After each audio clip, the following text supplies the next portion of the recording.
I rented a GH5 for the weekend to test it out compared to the GH4, compared to the Ursa Mini 4.6K. I am a firm believer in try before you buy, so that's why I wanted to rent the GH5, test it out, and that's exactly what I did. On paper, the GH5 gets so many things right. The feature set is incredible, and on paper, it looks really, really nice, but nothing speaks louder than the final footage. As with any camera, you're never going to understand all the ins and outs until you've had a lot of time with the camera and used it on multiple shoots. I only had a few days with the GH5, so I tried to do as much as I could with that time and test the things that were most relevant to me. Speed +1, sensitivity -1. The first DSLR or hybrid type camera that I bought was actually the GH1. So I've been with Panasonic and Lumix for a very long time. I've shot extensively with the GH2.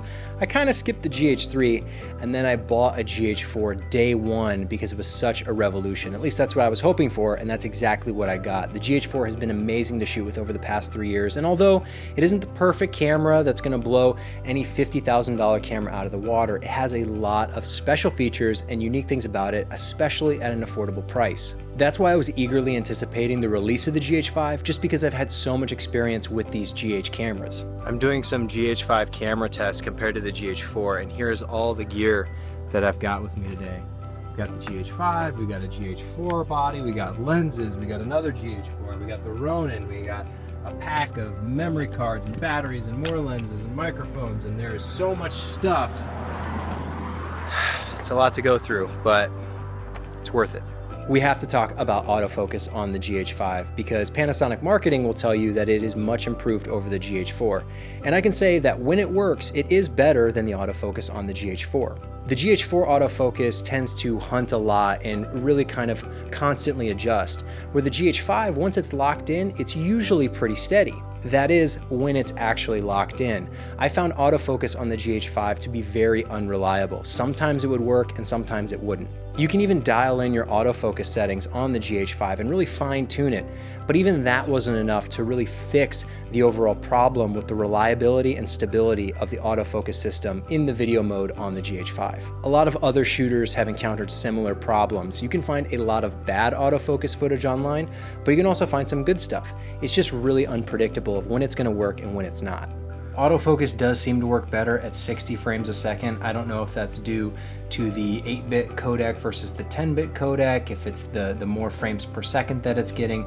But I actually found that in this situation where I'm moving and the subject's moving, even with the Metabones Speed Booster, which isn't ideal for autofocus, it actually didn't work all that bad. It was surprisingly decent. Still not perfect, still very unpredictable, something I wouldn't trust if my life depended on it, but something that you could potentially use if the situation were right.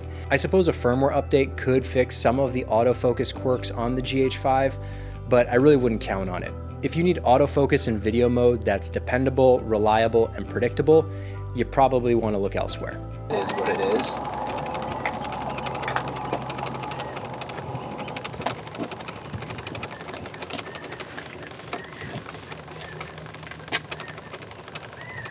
Stabilization, on the other hand, works really well on the GH5. Now, it might not be as perfect as other stabilization systems, but it's definitely a step up from the GH4, which had nothing. Side by side, you can really tell the difference between using the in-body image stabilization on the GH5 compared to shooting handheld with the GH4. It's not going to replace gimbals or Steadicams, and you still should use a shoulder rig, but it's a nice support for those devices to have that extra level of stabilization. And if you do need to shoot something quick handheld, the stabilization works really well. It's so funny. The GH5 also lets you shoot 4K 60. Now, I don't ever display content at 60 frames a second. I think it looks really weird, but I love to shoot overcrank like that so I can slow it down for a nice dreamy look. Unfortunately, when you record 4K 60 internally, the codec takes a hit and it drops down to 8-bit 420. But that's not a huge problem, as many of us have been shooting with 8-bit codecs for years.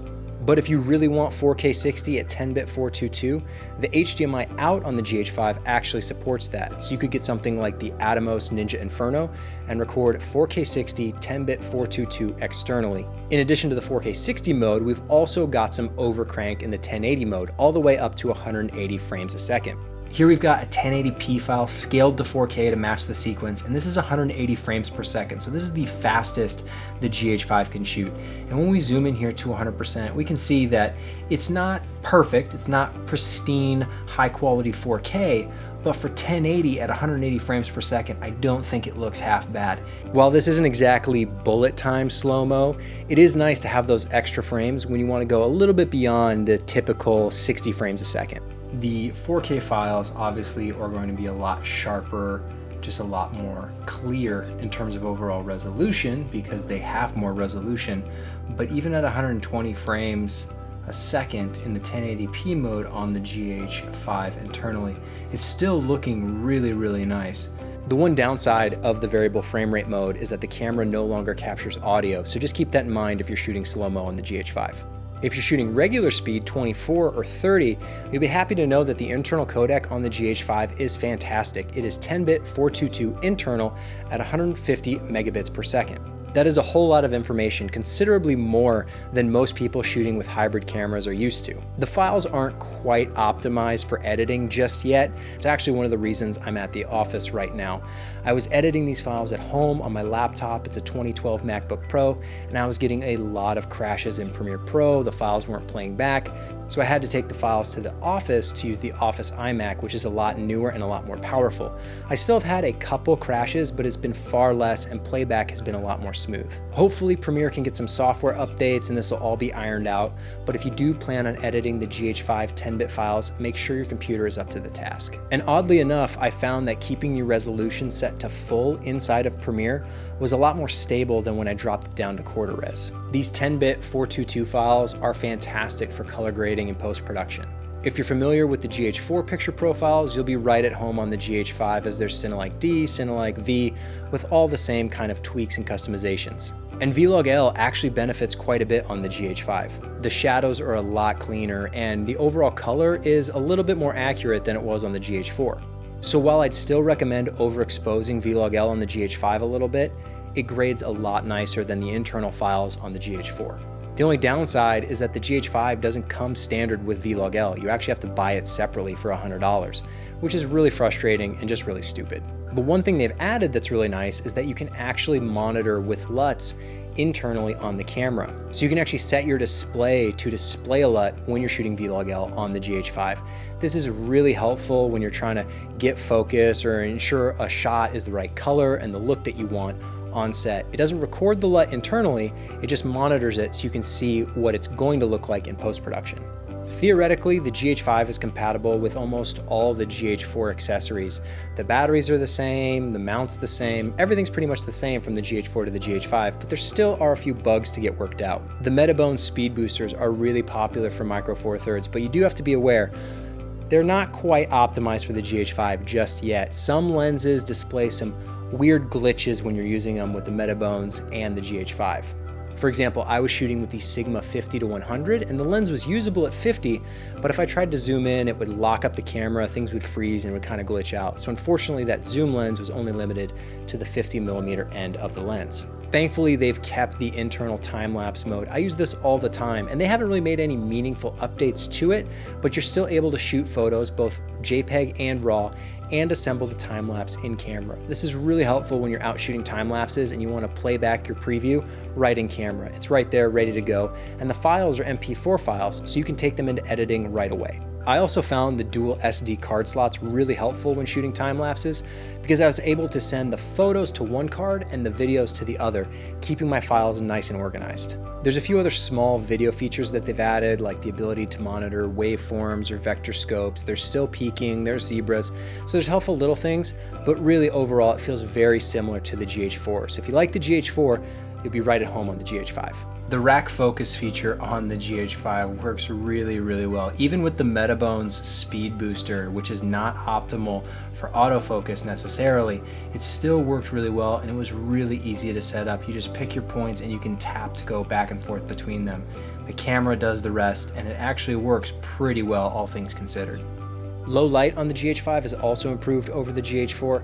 I still wouldn't recommend shooting without lights, you definitely need them, but if you're in a lower light environment, the GH5 is going to be cleaner than the GH4. Dynamic range between the GH4 and GH5 are pretty comparable, but like I said, the shadows on the GH5 are a lot cleaner in that log mode, so you have a little bit more room in terms of your grading there and your flexibility in post-production. The GH4 is a little bit more limited when it comes to usable dynamic range. But is it a big enough upgrade over the GH4? I actually think so. The cleaner log mode and better quality codecs, the internal stabilization, and the much higher frame rates all make the GH4 look pretty limited in comparison. When I had to go back to shooting on the GH4, I really started to miss some of those GH5 features. It's pretty obvious to compare the GH5 to the GH4, but I also wanted to compare the GH5 to the Ursa Mini 4.6K. Now the GH5 and the Ursa Mini are leagues apart in terms of price, but their features on paper are actually kind of similar. How much more bang for your buck are you really getting with the Ursa Mini 4.6K compared to something that's much more affordable in the GH5? And because the GH5 is a hybrid camera with a focus on photography as well, there's actually some GH5 features that the Ursa Mini can't even touch. They are sort of apples and oranges, but I wanted to compare them just for fun anyway. You can see the Ursa definitely has the edge in terms of dynamic range. With the same settings as the GH5, the Ursa is seeing a lot more of those highlights. It's keeping that information and it's not blowing out and clipping like it was on the GH5.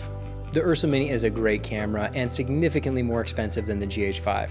It definitely has more dynamic range and it has higher quality codecs, but it's a lot bigger, it weighs a lot more, and it's more expensive. You're also limited to only 120 frames a second in 1080 mode on the Ursa Mini, and there are some small hardware differences. The Ursa Mini has HD SDI outputs, and the GH5 has HDMI. So there are definitely reasons why you would pick the Ursa Mini for a particular shoot, but there are just as many valid reasons to pick the GH5. It really depends on what you're filming and how you're filming it.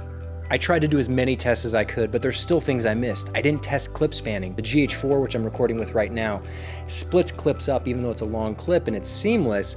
In the files, it's actually broken down into multiple subclips. The GH5, from everything I've heard, no longer does this. I also wasn't really able to test the HDMI output on the GH5. I was so busy recording internally with the great internal codec that I didn't really have time to test it with a Video Assist 4K or an Atomos Ninja Inferno. There's only so many hours in the day, so I'm really disappointed that I didn't get to test some of these features out, but I am thankful that I was able to test as much as I did. Overall, I think the GH5 is a fantastic little camera. It's the right price, it's got the right features. When I first started shooting with it, I was a little bit disappointed. It didn't feel like quite the upgrade that the GH4 was, but over the weekend, I really got used to all those additional features and I really fell in love with the camera. Of course, there's always more things to test, more bugs to work out, so I plan on getting my hands on the GH5 again, potentially buying it at some point. We'll see. I really recommend only buy the things you need, and right now I don't necessarily need a GH5, but I can definitely see the need for it coming up pretty quick.